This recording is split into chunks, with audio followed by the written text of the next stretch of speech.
शास्त्रों में विदित ये बताया गया है कि भाई कैसे प्राणों का या मतलब कंट्रोल ऑफ द ब्रेथ, जिसने ब्रेथ को कंट्रोल कर लिया ये समझो कि उसने अपने मन पे काफी हद तक कंट्रोल कर लिया। और मन पे जिसका कंट्रोल हो गया तो ये समझिए कि उसकी सारी इंद्रियों पे, उसके जीवन पे उसका कंट्रोल आ जाता है।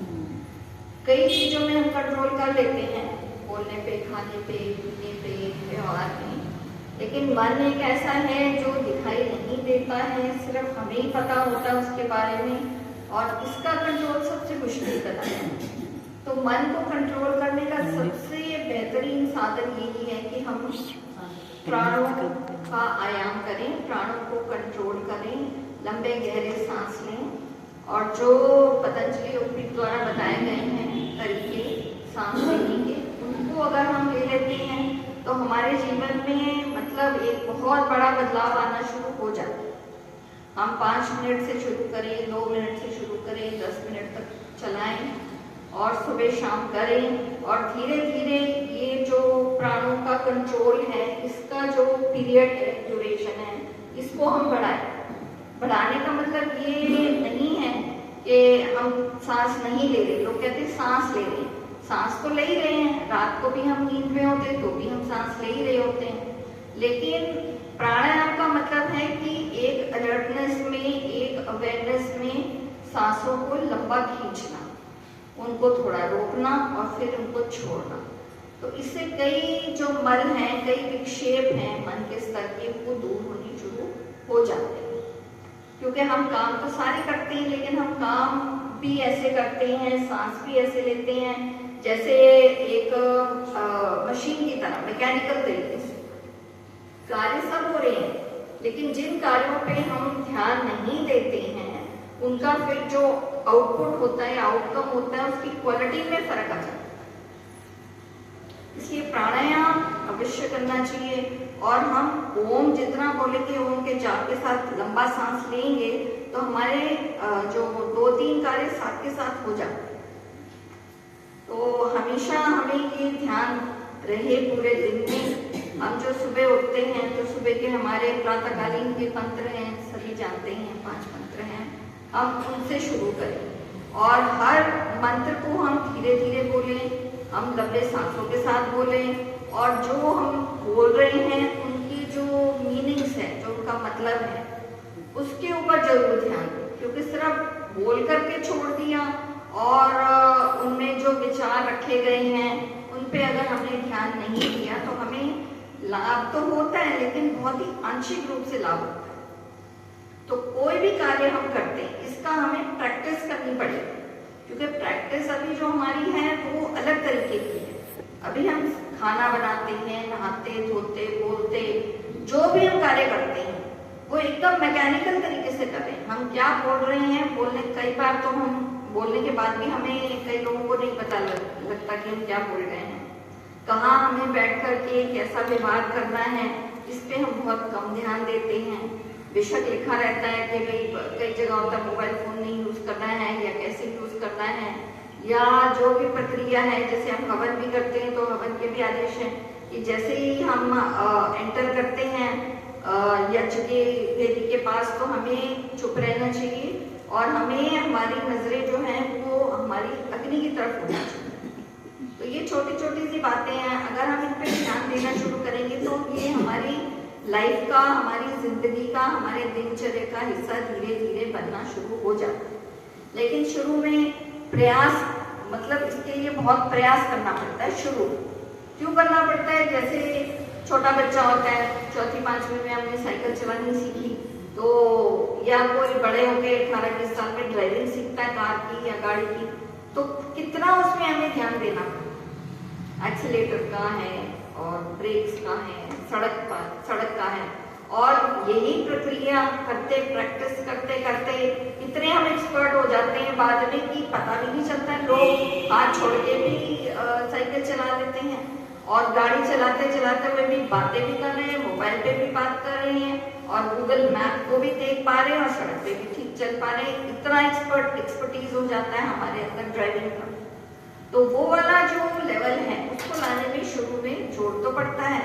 तो जब वो जो जोर पड़ता है वो हमें शुरू में तभी हमारे, जब हम ध्यान देंगे छोटी छोटी बातों से, तभी वो हमारे अंदर आने शुरू हो। और अगर हमारे समाज से जुड़े हैं या हम कोई भी हम काम करते हैं, विद्वानों को हम सुनते हैं, तो उसका हमें कितना लाभ हो रहा है। अगर हमारे व्यवहार में सुधार नहीं होता है या जैसे हमारे वेदों में बताया गया है वैसा व्यवहार हमारे अंदर नहीं आता है या बहुत धीरे धीरे आता है, तो फिर हमारा ये जो जितने भी हम इसमें शक्ति लगा रहे हैं, एनर्जी लगा रहे हैं, टाइम लगा रहे हैं, ये जो है फिर फलित नहीं होता, जितना होना चाहिए उतना नहीं। और कहते हैं कि ये जो हमारा जीवन है, मनुष्य जीवन है, इसी जीवन में, इसी मनुष्य जीवन में ही हमें ये बातें समझ में आ सकती हैं। अन्यथा और हमें कोई भी और योनि मिली तो उसमें हमारे को ये फ्रीडम नहीं है कि भाई हम ऐसा कर सकते। कोई भी जानवर होता है, अगर वो शाकाहारी है तो वो आप जानते हो जानवर सिर्फ शाकाहारी भोजन ही खा सकता है। मांसाहारी है तो मांसाहारी ही खा सकता है, वो दूसरा खाएगा ही नहीं। लेकिन जो हमारी मनुष्य योनि है उसमें हमें दोनों प्रकार की छूट है। अब ये छूट हमें भगवान ने दी हुई है, लेकिन इसमें छूट हमें इसलिए दी गई है ताकि हम ज्ञानपूर्वक किसी भी काम को कर सकें। ज्ञानपूर्वक करना होता है, ज्ञानपूर्वक करने में हमें चॉइस है, हमारे पास अनलिमिटेड चॉइस है। हम जैसे मर्जी कपड़े पहने, जो मर्जी भोजन खाएं, जैसे कभी भी हम उठे। कोई जानवर ऐसा नहीं होता जो कभी भी उठ जाए। जिस जानवर की जैसी प्रकृति बनाई हुई है भगवान ने, वो उसी हिसाब से, नेचर के टाइम के हिसाब से उठेगा, सोएगा, खाएगा, पिएगा, ठीक है ना। तो ये सब चीजें हमें जब भी हम जब यहाँ आते हैं तो हमें ध्यान दिलाने के लिए जो प्रवचन दिए होते हैं उनको हमें ध्यान में रखना चाहिए। साथ में उसके ऊपर घर जाते समय या घर में जाने के बाद भी उसके ऊपर चिंतन मनन करना आवश्यक है। जो अष्टांग योग है वो फाउंडेशन है हमारे जीवन का आधार है। नॉन वायलेंस, जो नॉन वायलेंस की भी कई तरीके, कई 81 प्रकार के बताए गए हैं, उनके ऊपर हमें जरूर शुरुआत हमें वहां से करनी चाहिए। क्या हम बोल रहे हैं, क्या वो दूसरे को हर्ट तो नहीं कर रहा, या हम ठीक बोल रहे हैं, या हम छोटी छोटी बातों पे भी कभी कभी जरूरत नहीं होती लेकिन फिर भी हम वो जवाब वो देते हैं जिसकी, जो गलत होता है, जिसकी जरूरत भी नहीं होती कई बार, क्योंकि हमें आदत पड़ी हुई है सदियों से, कई जन्मों से। कोई किसी ने घर बेचा हो, अगर कोई पूछ ले जी आपने कितने में बेचा, बहुत कम लोग होते हैं जो सच बताएंगे जी कितने में बेचा, लाख में, करोड़ में, या जो भी। हालांकि जरूरत नहीं होती उसमें कोई आपको ज्यादा झूठ बोलने की, लेकिन वो भी एक हमारी प्रैक्टिस में आ गया। बोलने वाले को भी नहीं पता होता, वो उसको वैसी आदत पड़ी हुई है। कोई चीज आपने कहीं से खरीदी है या बेची है या किसी चीज का प्राइस है, उसमें भी हम डील कर जाते हैं। तो ये जो छोटी छोटी बातों से जब हम अपने ऊपर इन चीजों को उतारना शुरू करेंगे, ध्यान देना शुरू करेंगे, तब जाकर के हमारा ये फलित होगा यहाँ पर आना, और यहाँ से हमारा उत्थान शुरू हो। तो इस बात पे हम अवश्य ध्यान दें। हम जो कर्म करते हैं शरीर से, वाणी से, मन से, पहले भी हमने इस पे चर्चा की है इनका विश्लेषण जरूर हम आपस में करें, पढ़ें जिस भी किताब में हमें मिलता है, और फिर उसको अपने ऊपर से शुरू करना है।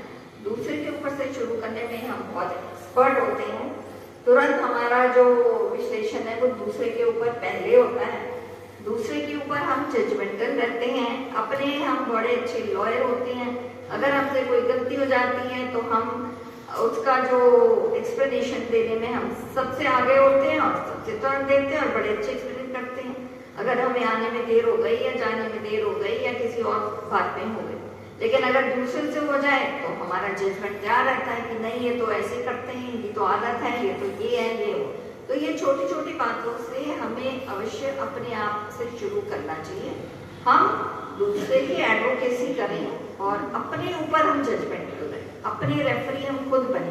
कोई नहीं बोलेगा, क्योंकि कोई बोलेगा भी तो हमें बहुत बुरा लगता है। कोई हमें चेक कर दे कि भैया थोड़ी देर चुप बैठ जाओ, हमें लगता है यार इन्होंने बोल कैसे दिया।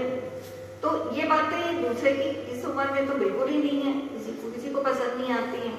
तो ये सारे कार्यक्रम जो हैं हमारे अष्टांग योग से जब हम शुरू करते हैं, हमने अपने ऊपर से ही शुरुआत करनी है और हम जरूर इसका विश्लेषण रोज के रोज करें, हर चीज में करें।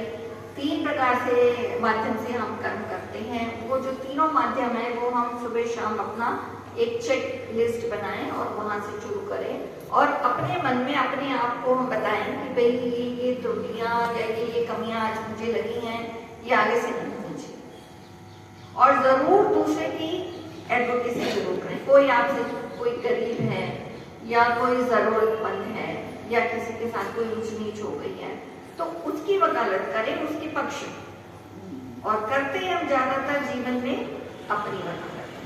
तो ये वाले थोड़े थोड़े चेंजेस जब हम लाने शुरू करेंगे तो जरूर इसमें हमें जो है लगना शुरू हो जाएगा कि हमारा व्यवहार जो है उसमें फर्क आ रहा है और उसका जो एक जो इम्पैक्ट होता है दूसरों के ऊपर वो भी हमें नजर आना शुरू हो जाएगा। हम खुद ज्यादा स्टेबल रहेंगे, मन से प्रसन्न रहेंगे, कॉन्फिडेंट रहेंगे। ये नहीं कि किसी ने कुछ कह दिया तो हम तुरंत जो है अपना एक मेंटल बैलेंस हमारा खराब हो जाता है, हमारा कॉन्फिडेंस खत्म हो जाता है। ये नहीं होना चाहिए। अगर किसी ने हमारे बारे में कुछ कोई भी कमेंट मारा है जो हमें पसंद नहीं है तो हमें उसको एक बैलेंस्ड वे में लेना चाहिए और उसके ऊपर हमें विचार करना चाहिए। जैसे भगवान बुद्ध ने कहा है कि एक मिडल पाथ हमारे अंदर हमें अपनाना चाहिए कि अगर कोई ऐसी ऊंच नीच जीवन में हो भी जाती है तो उसमें कॉन्फिडेंस लूज करना या गुस्सा करना, ये 2 काम हमारे अंदर नहीं आने चाहिए किसी भी हालत में। क्योंकि ये हमारा सिर्फ अभी तक तो हमारा जीवन सिर्फ शरीर के लेवल पे चल रहा है, उससे आगे भी हैं 4 लेवल्स और भी हैं। पहले भी हमने इसकी चर्चा की थी। तो वो जो चारों लेवल्स हैं उनके ऊपर भी हमें आपस में भी डिस्कस होना चाहिए। उसके ऊपर कोई प्रवचन दे सके या बता सके 2-2 लाइन, वो भी हमें चर्चा में करनी चाहिए ताकि हमें ये समझ में आए कि सिर्फ शरीर लेवल पे तो बाकी योनियां रहती है, बाकी के जो 4 लेवल्स हैं वो हमारे लिए बनाए गए, हमारे उत्थान के लिए बनाए गए। तो यहाँ से हमें अवश्य शुरुआत करनी चाहिए। बहुत अच्छी जगह है और ये जो हम करते हैं जिसको बताया है कि भाई ये एक नित्य कर्म है, इसको करना ही है और करना भी चाहिए। और घर में भी हम थोड़ा थोड़ा इसकी शुरुआत जरूर करें। जो नहीं कर रहे हैं हफ्ते में या अमावस्या में या कोई स्पेशल डे इस पे हफ्ते में का दिन, इसको जरूर अपनानी चाहिए। क्योंकि कहते हैं कि भाई ठीक है, जैसे हम गाड़ी चलाते हैं रोड पे, तो अगर तो आपने रॉन्ग टर्न ले लिया, रेड लाइट आपने क्रॉस कर ली तो आपको चालान हो जाता है। लेकिन अगर हम ठीक चला रहे हैं तो उसका हमें कोई रिवॉर्ड नहीं मिलता। ऐसे ही यज्ञ है, ये हम सोचें कि अभी हमने यज्ञ किया, अभी में कुछ मिल जाएगा, उसके लिए नहीं करना है। ये करने वाला काम है, इसलिए हमें इसको फॉलो करना है। ठीक है।